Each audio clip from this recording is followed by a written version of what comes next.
Hi, everyone, and welcome back to the Nick Halaris Show. Our guest this week is Evan Armstrong. Evan is the author of the popular newsletter Napkin Math and the lead writer for Every, a technology publication focused on the intersection of AI, finance, and business. Evan, welcome to the show. Thanks for having me. I've been following your work for quite some time. I don't know how I ended up on this sort of advertising list for Every. Maybe because I read a lot of newsletters, but I got somehow ended up in my inbox, and I signed up right away. And I've been tracking you guys and love your work and have enjoyed, reading all your stuff and your colleagues. I've actually been in touch with some of your colleagues over time too. And you guys do a lot of great work and appreciate it. So thanks for being here and for, taking the time today to talk about some of it. Yeah, thanks for having me. I'm excited. I figured maybe let's just start with this. Why don't you describe for us what is Napkin Math and what is Every? Yeah, so Napkin Math, it originally started about 2.5, 3 years ago when I took over. It was business breakdowns by the numbers, which is still the tagline, even though that doesn't describe what I do anymore. And the idea was most writing online around technology companies, around finance was just like wrong, and it was boring. And I thought that I could do it better. Just try to be more accurate, more interesting. And then I did that for a while. Then over time, I found that my readers just gave me more and more leeway to explore what was interesting to me. And so now I cover artificial intelligence and startups and how to be productive and competitive markets. And really it's a vehicle for my curiosity and interest in the world, which is just a very wonderful job. I'm just professionally opinionated, which is great for me. And then we're a bundle of newsletters was how we started. And now I would say we're more, a pretty typical up the middle digital media company, except that all of our writers are former operators. So basically, like, we know our shit. Like, we're not, journalists are wonderful and they have a very specific job, but sometimes when it comes to the nuances of the industries they cover, they just don't have the training to do it. And so all of us, we have built companies, we have invested, and we are actively investing in building companies simultaneously. So Every is the media company that houses all that, and we also build software products and invest and do all sorts of stuff. Very cool. Yeah, I saw you guys did a writing-based program called Lex. I forget the exact premise of Lex, but remind me, what was the premise of Lex? So Lex is you can think of it sort of like a Google Docs competitor with artificial intelligence baked in. So we've been working and writing about AI for a couple of years now. And so Lex was one of the very first products that we launched. And it went enormously well. And we spun that off, and that's raised a couple $1 million from venture capitalists. And now we have 2 new software products that should be coming out. I don't know when you'll be releasing this, but it's end of April now. So I think they should be coming out in May, both in May or May and June. We'll have 2 more new software products we built. Very cool. Yeah. And it's a steady publication. Like I'll make sure everybody gets links to it, but I like Every, I support it. I think everyone should check it out. There's actually quite a bit of diversity. So it covers technology and AI and finance and all this stuff, but there's also writers focused on performance and psychological well-being. Like it actually is kind of a unique bundle still, even though it's doing more than just that. So. Yeah, it's weird. Like, we know it's weird. It doesn't, like one day you'll get like a market map of open source AI, and the next will be like how to use therapy to run your business. It's a little bit all over the place, but there's this fundamental belief that what you build is who you are, and who you are is what you build, and that there's this really direct relationship between how we spend our time and how we construct our emotional state. And so you kind of have to have both. And so the ambition for us is to somehow always try to bring those 2 together. Yeah. And I feel like the mission is super important, because we're entering an era where there are more and more opportunities for individuals actually, to pursue a livelihood in that way. You don't have to necessarily get a job. There's already all these solopreneur type positions opening up for people. And so it's a good time to be focused on that, long story short. Yeah. Well, we'll find out if we're still in business in a few years. There you go. Yeah. Yeah. Well, there's a bunch of the themes that you've been writing about that I want to get into, and I thought maybe the way to do it actually would be to go through an article that you just wrote that I thought was super fascinating, Mm-hmm. and then dovetail from there into some other topics. So the article you wrote was about a thought experiment, which I think is really important given where our society and our culture is today, which is can we find a moral billionaire, or can we find the Jesus with a Gulf Stream? Yeah. And I thought that was a really interesting question, something that I've thought quite a bit about. And I'm just curious, like maybe the first question is what made you interested in asking that question in the first place?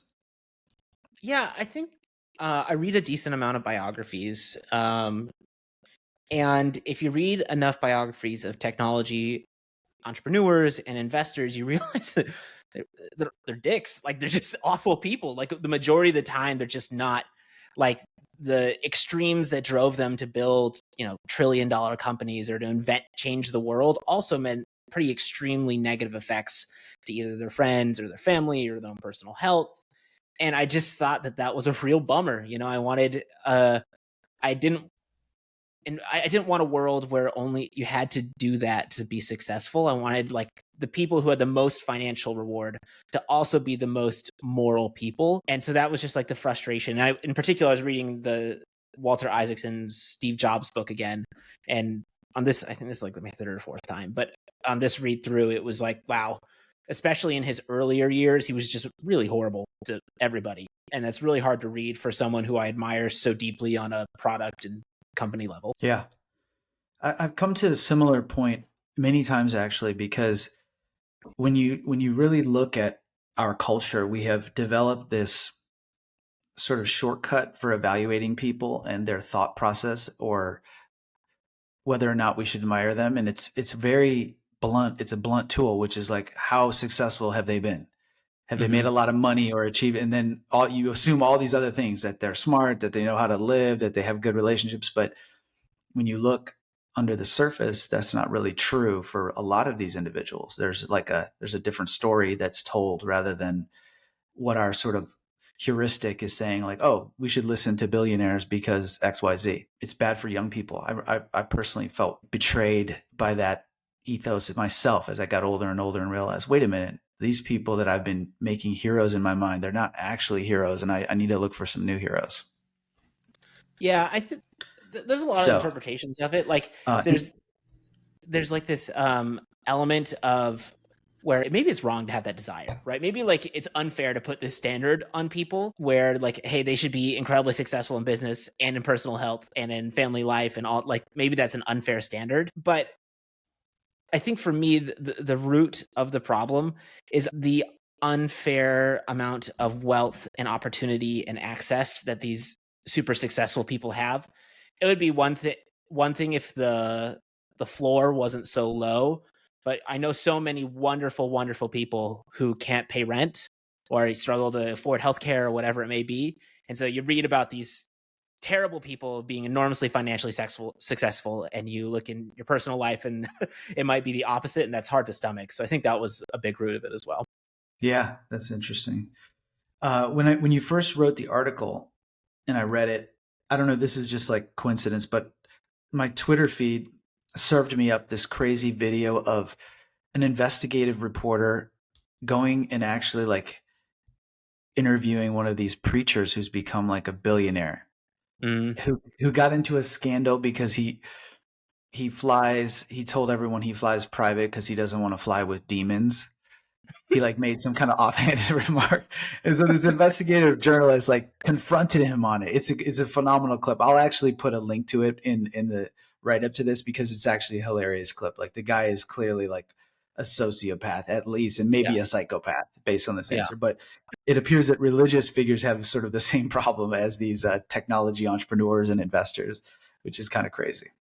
Yeah, and it's the pattern holds true for essentially everyone. If you look at anyone who's the top 1% at anything, it's very hard to find a sector where they are happy. If you read about famous artists or athletes, or most of them just don't seem to be happy people.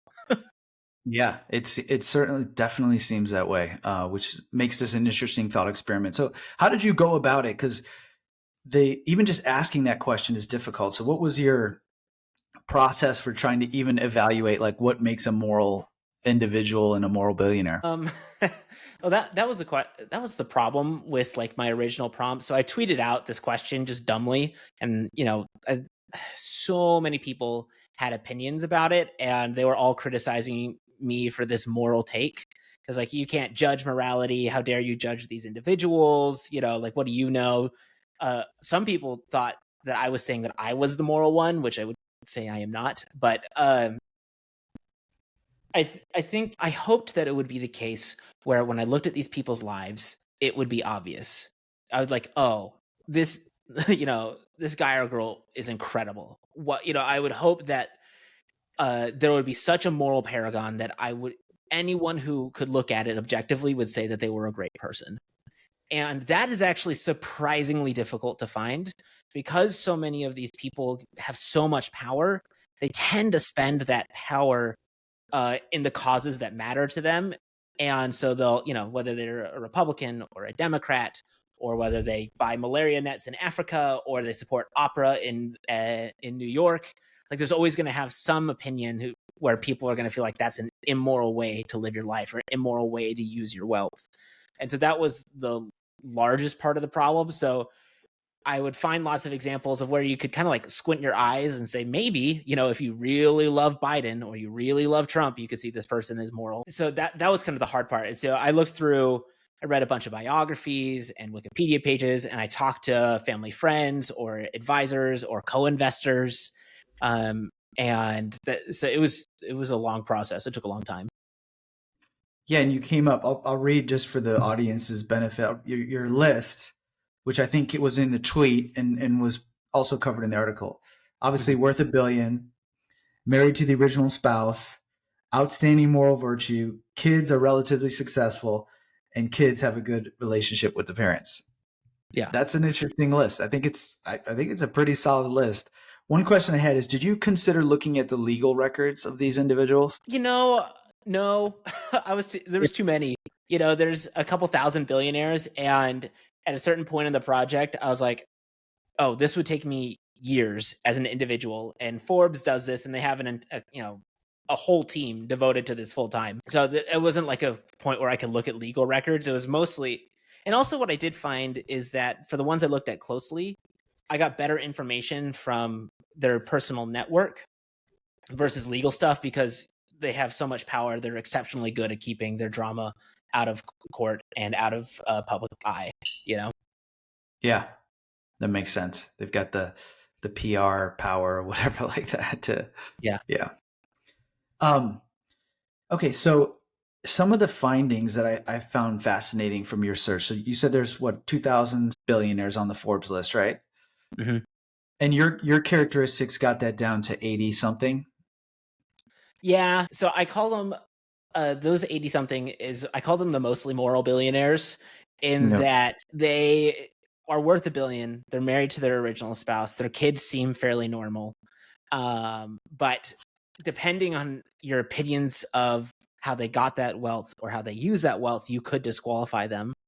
And then to put even another caveat on it, there was one name that got mentioned to me a lot as like he's the dad of dads, he's the best dad, and like his family loves him. But I actually happen to know his family through and I actually know his family's nuts. The whole thing is pure chaos, and they're all stabbing each other in the back. They don't like each other, but in public he has really cultivated this perception of being like that. And so that experience was like, man, I don't know. I don't know how you can know because it's so hard to actually determine any of this.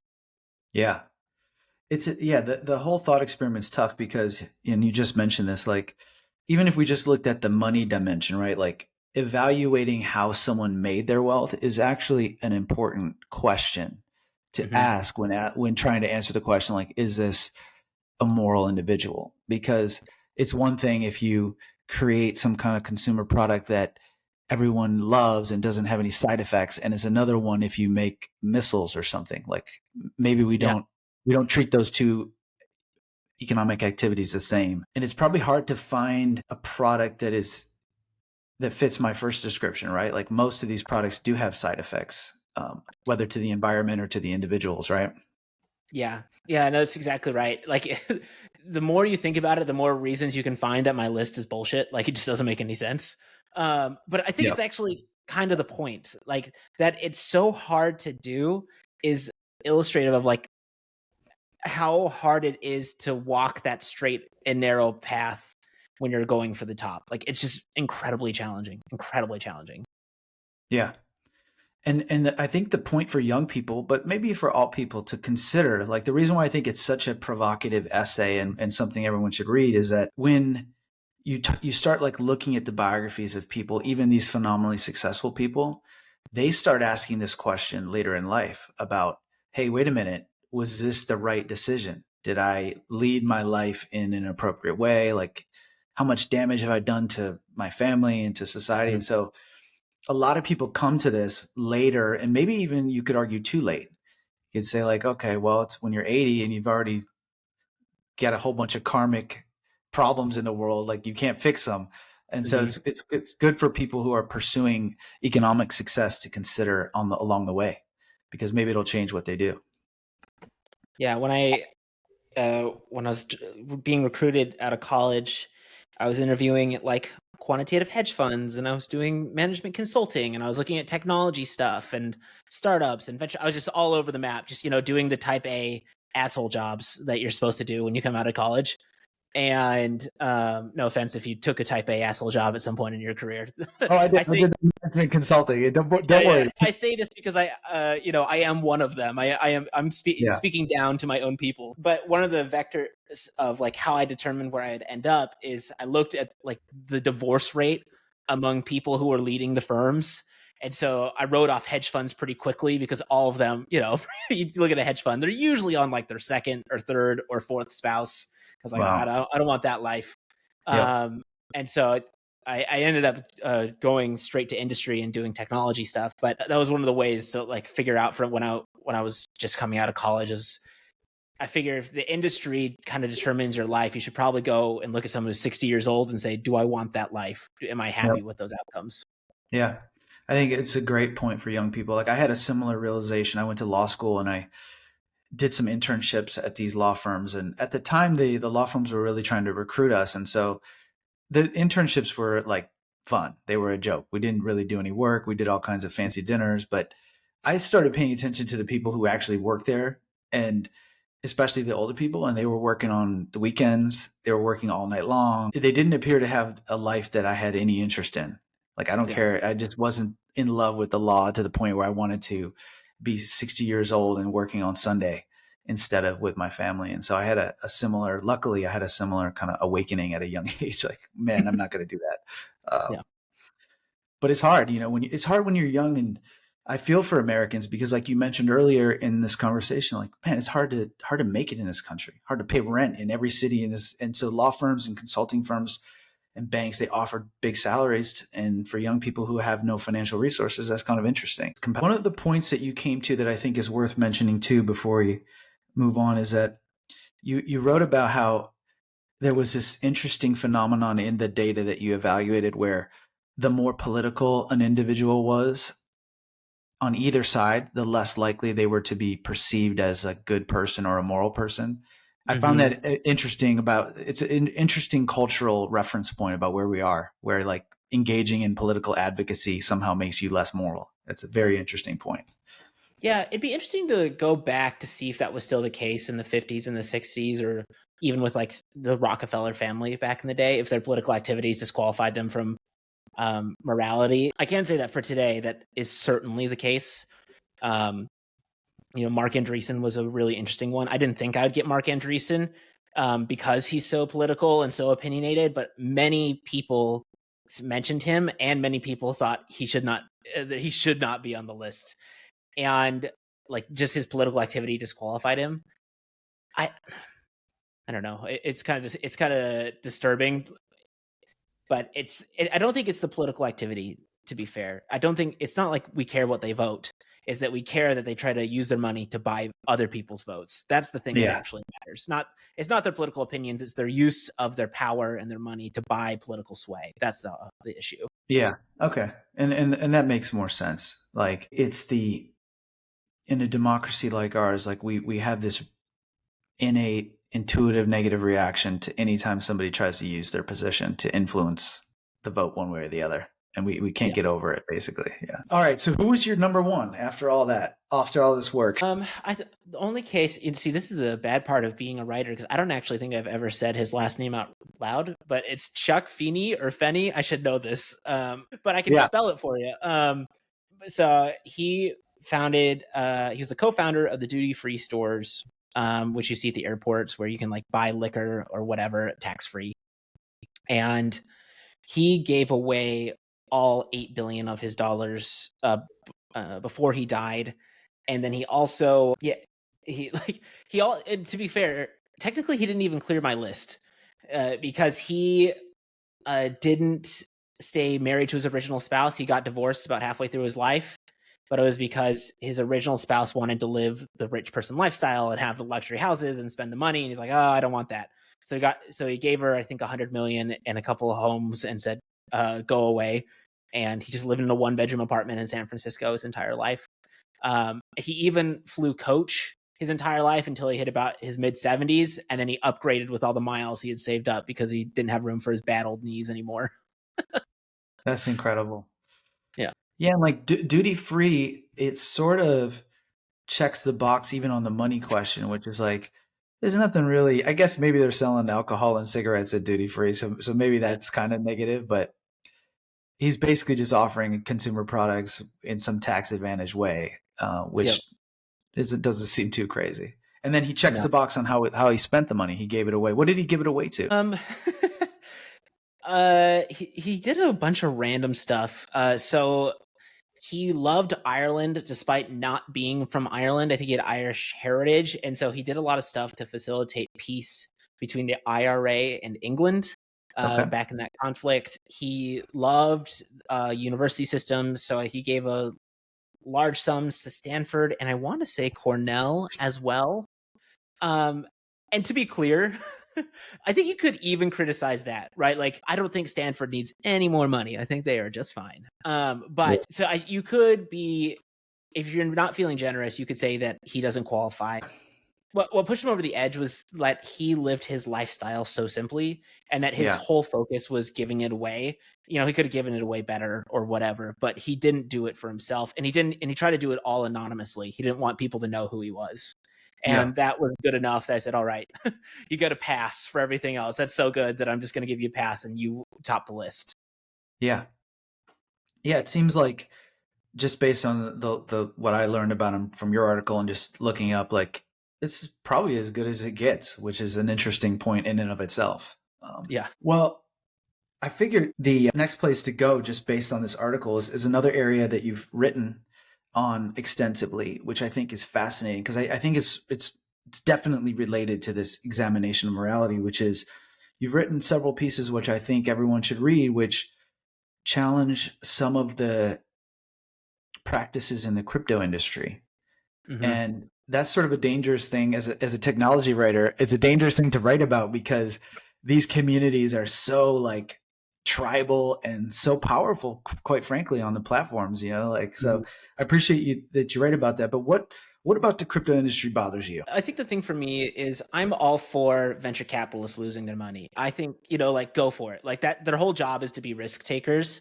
I think the issues that I have is that when people use retail investors for liquidity, I feel very, very strongly that people's money and their savings is sacred, and that taking advantage of people and overpromising something and is just deeply immoral and upsetting to me. And to be fair, I actually think there's a lot of places where crypto is currently useful and can be useful in the future. And I think I more take issue with the overpromising and the underdelivering of crypto in particular. And to be fair, every single technology industry does that. Bubbles are a bubble everywhere. But the real issue is that crypto is, as part of that bubble, takes retail dollars. Yeah, I think that's a good point. And it did so sort of on purpose, and it did so outside of the regulatory regime that is in place to protect those type of investors, and has been acting kind of with impunity for almost a decade now. And most crypto projects are nonsense, right? Like, how many tokens are there? No, there's probably like 10,000 tokens or something crazy like that. Yeah. And I don't know what percentage of those are like straight up nonsense or fraud, but I think a very high percentage, right? Like all startups have a 99% failure rate, right? That's regardless of what technology sector you pick, it's a 99% failure rate. And there's frauds and dumb stuff all the time. And that's okay. Like, well, that's a cost that society knows is good because of all the greats we get on the other side. Again, the issue isn't necessarily crypto, it's the retail involvement that I get pretty uncomfortable with. Yeah. Okay. So and that goes back to your point about like, okay, VCs are positioned to take that risk and take those losses, but Yeah. the average American household is not. And that's basically the fundamental problem of crypto. Yeah. Yeah.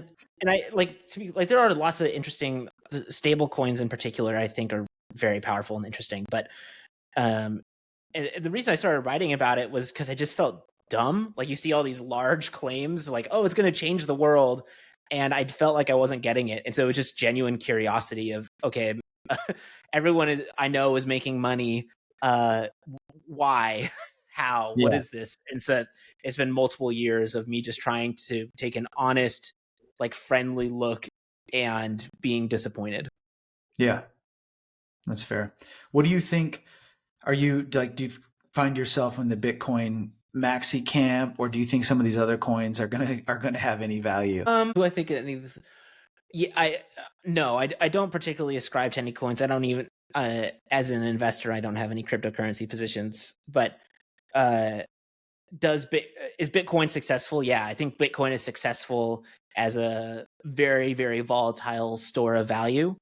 And there are a variety of other tokens and cryptocurrency use cases that work. But I think if you're saying, hey, I want to go build wealth, I think there are easier and less insane ways to do so Yeah. for people. But it's certainly a path. The market caps and the trading volumes are high enough that I don't think anyone could, with good faith, say that there isn't something there. It's Yep. just, I think the something is overpromised and is more cultural than utility driven. Yeah.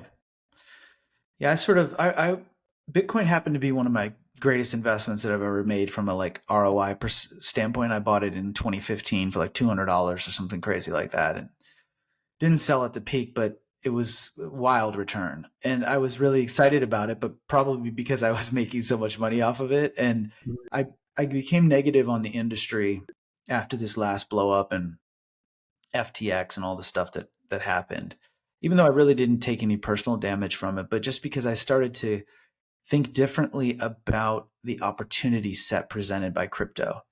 And then when AI came around, I was like, there's just better things to focus on. Crypto may have these use cases, but like the next wave of innovation around the integration of AI technologies or advanced, robotics, or there's just more interesting stuff. Like, crypto was interesting, but it probably not as interesting as that. That's kind of where my head is at these days.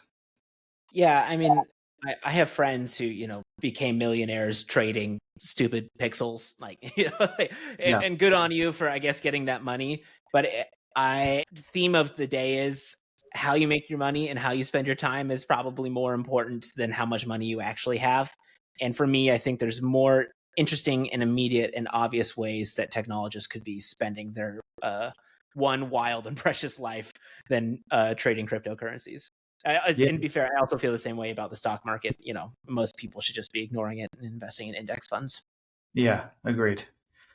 So one of the other things you've been writing a lot about are sort of some meta learnings around what's happening with technology investing, and I'd like to just ask you about a few of those before we close this discussion.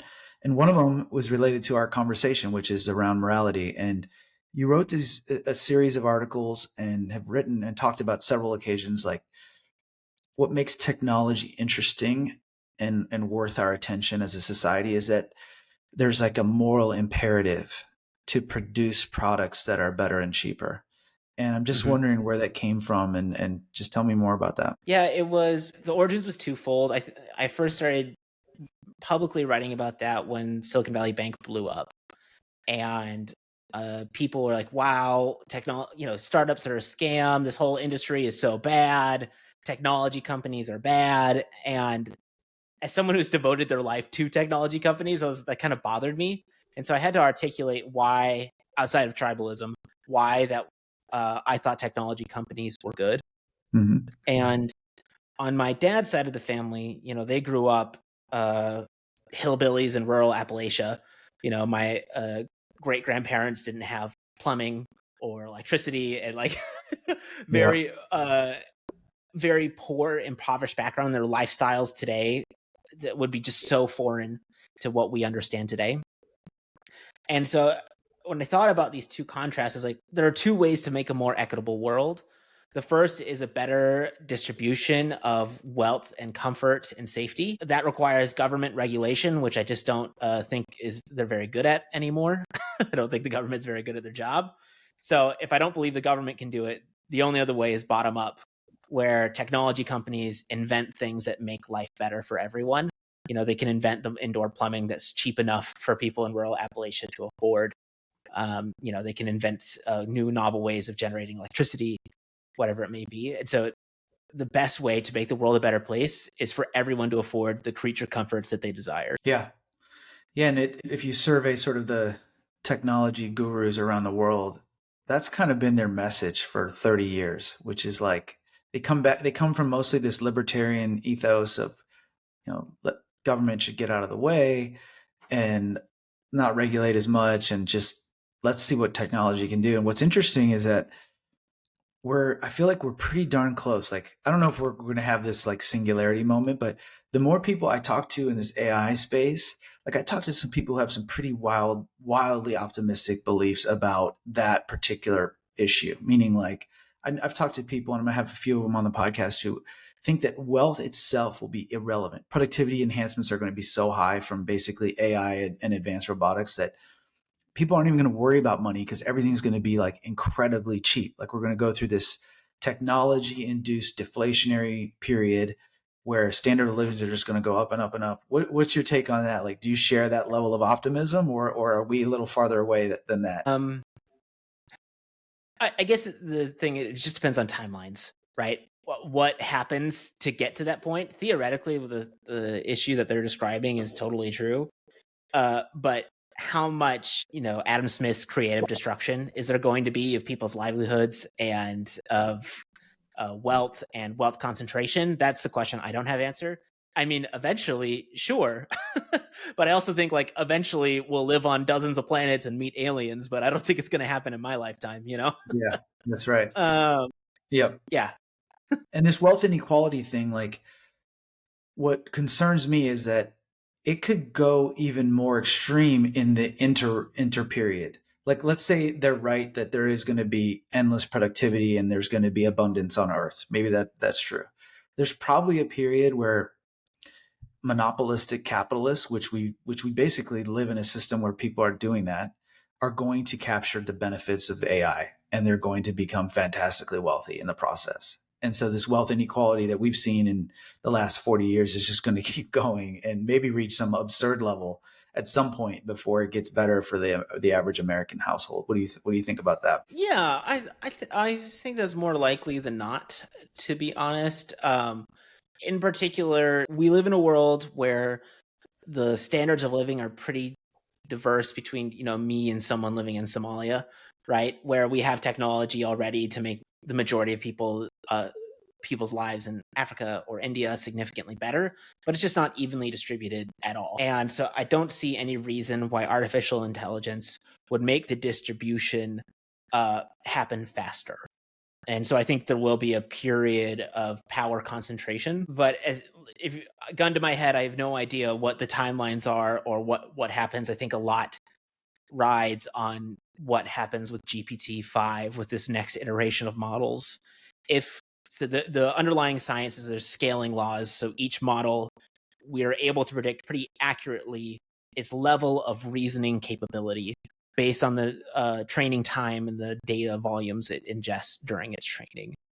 And each time you improve the models, that you end up doubling the costs and the size of it. So these next version of models, for Anthropic, it's Claude Next. For OpenAI, it's GPT-5. For Google, it's Gemini 2. They'll cost around $1 billion to train. And if we see the same doubling of capability that we saw from GPT-3 to GPT-4, it means really big things. It means we have a predictable way to build intelligence, and that's a wholly different world. That's a very different and fascinating and scary and exciting world. But so a lot depends on this year. Like, this is the year to figure out if it all comes together. I see, because basically the theory is like with semiconductor chips over the last 50 years, like if you sort of know how much each iteration is going to cost, you can confidently invest in that over and over again and just keep doing it. And then you can chart a path towards, like they did with Moore's Law. Is that the idea? Exactly. Except this time it's not processing power, it's raw intelligence, it's reason. And that's a wholly different thing than just pure, bits doing 0 to 1. Yeah, speculating. Fascinating. Couple of things I want to get to before we go. You've written also a lot about something that has really been bothering me as a consumer and especially as a father, which is this latest round of technologists who we've celebrated in some cases as heroes and gurus got to where they got by creating deliberately addictive technologies. And we're seeing sort of the really negative impacts of those. And you've written about it. And I'm actually interviewing the lead researcher as well as the author of this new book called The Anxious Generation. It's written by Jonathan Haidt, who wrote The Coddling of the American Mind. So I'm interviewing the lead researcher next week, and then hopefully Jonathan later in the year. But he writes about how bad social media has been for children, essentially. But what's your take on like how bad it's been, and is there a way to fix these things to where they're not addictive? I read The Anxious Generation. I personally didn't find the studies as convincing as they did. I think it's a little more complicated than how they lay out. But the first sign to me that something was broken is when I was living in the Bay Area. I knew VPs at Facebook who wouldn't let their kids get Instagram accounts, who wouldn't let their teenagers have Instagram accounts or Facebook accounts. And I thought, well, that is really weird. Like, that's super weird. That they wouldn't let their families have the products that they were spending their days giving to billions of people. And I don't, well, maybe they do, but I don't think it's fair to say like, we're going to make like, short form video crack that's going to addict the entire world. I don't think anyone's like cackling and rubbing their hands together in Palo Alto. But I do think the incentive structure of the internet, the battle for consumer attention, I've written about this a ton. We cannot fit any more screen time into our day. We're done. Like, we're at about 12 hours a day between our phones, our computers, our TVs. There's no more time for screens. So that means that every additional device or application that you use is a substitute for something else. And so it becomes this massive competitive marketplace for consumer attention. And in a marketplace, the service that has the most repeat daily usage is the one that's going to be successful. So the entire system, the entire market is designed to incentivize addiction versus genuine utility. And so that I feel hesitant to say like, Mark Zuckerberg, you lizard king, you've ruined society. I don't think it's quite that simple, but there's all these little invisible pulls everywhere where, just a little, just 5% more click-through rates if we make it harder to unsubscribe. Like those little incentives build up to an internet marketplace that's just not healthy and just fills our lives with distractions. Yeah, I agree with you. I'm not into the conspiracies. Like, I think basically you got these companies, they raised a ton of money. They were under pressure to make more money. And so they developed products and they tweaked them and they saw what worked. And then we got these incredibly addictive technologies. Eventually, it wasn't like the first iteration of this stuff was like that, but they figured out like all this stuff using psychology. And I've heard those similar things about the executives. And that to me is really concerning. Like my kids are definitely not having, so they're not even going to have smartphones for a very long time because it's Yeah. obvious. Like I'm an adult and I'm reasonably self-disciplined, and I still catch myself like doom scrolling on Twitter or something like that. It obviously works. Whatever they've done, it works really well, and it's probably not great for your brain. Yeah. The issue is many of our lowest level use cases of productivity, of entertainment are done. Like you can watch infinitely entertaining things always for the rest of your life. You'll never run out of content ever. Even if we just stopped making content right now, you'll never run out for the rest of your life. And so this competitive marketplace is the hard part. And it's true of me too. Like I am a participant in this ecosystem, right? My incentives are to make my newsletters more scathing, more polarizing, more interesting, because it's going to increase my click-through rates and make it so I can buy a house. Like my incentives are to write inflammatory headlines. And so that's the hard part. It's not just Facebook. It's the internet. It's the internet is both a wonderful thing and the terrible thing about it. Yeah, you have another great point, which I wanted to get to. So I'm glad you brought it up. Your phrase is awesome. It's the internet's propensity to promote ever greater moral promiscuity. I love that Mm-hmm. phrase, and I think it so aptly captures like the problem with the internet. But tell me your thoughts on that. It started, I'm going to get the year wrong. I want to say it was 2012.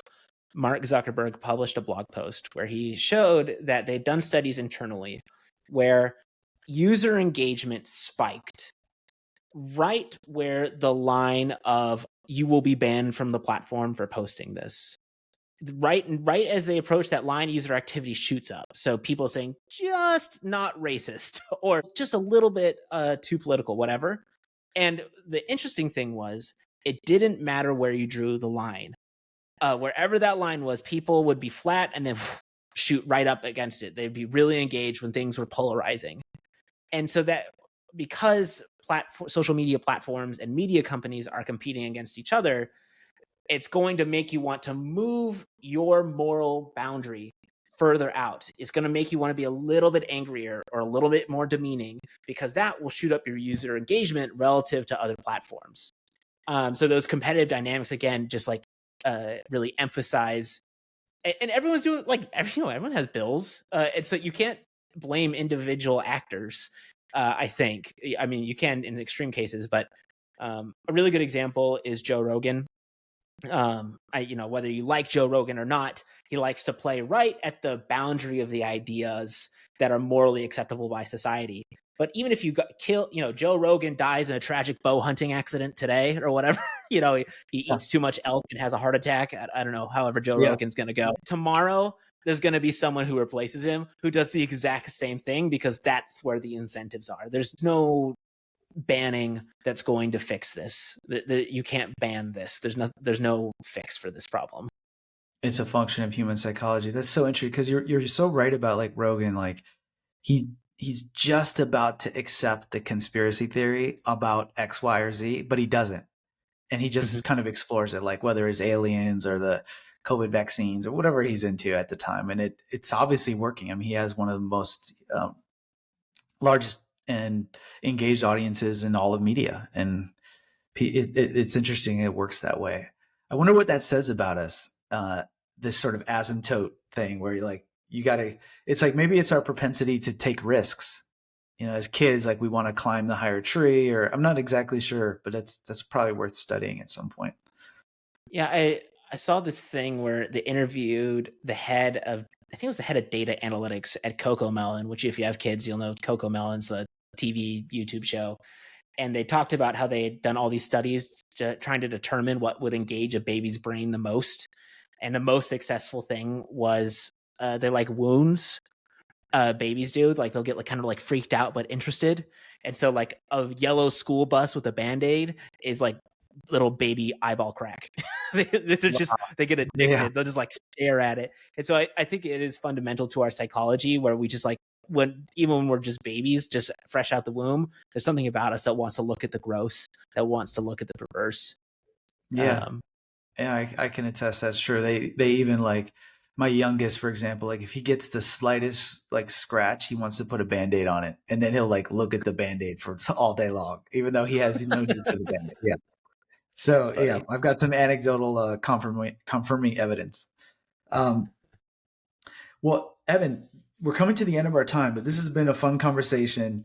Appreciate you sharing all this thoughts. Anything that we haven't covered, like what maybe a final question would be like for people who are interested in what we've been talking about, what should they be paying attention to besides napkin math, which I'll make sure they pay attention to that. Yeah. The morality is the interesting part. I think that's probably a topic that's covered least. I think the best, one of the best and under-discussed writers is Bern Hobart from the Diff. He's in Austin. He writes, I think it's the intersections of technology and finance. And he's one of those people where when you talk to him, and I've written with him too, you just feel dumb. He's just so smart, and it's a little frustrating. And so he does a daily newsletter where he breaks down economics, technology, and finance news at its more fundamental levels. It's supply and demand curves, and it's wonky and it's a fire hose, but there's nothing else quite like it. So if you're trying to better understand how all this stuff fits together, I'd recommend his publication. Nice. I'll have to check that out. Sounds fascinating. Well, Evan, thanks for being here, and we'll have to do this again because this technology is going to continue to evolve, and I would love to get your take. But thanks for being here. Hey, thanks for having me.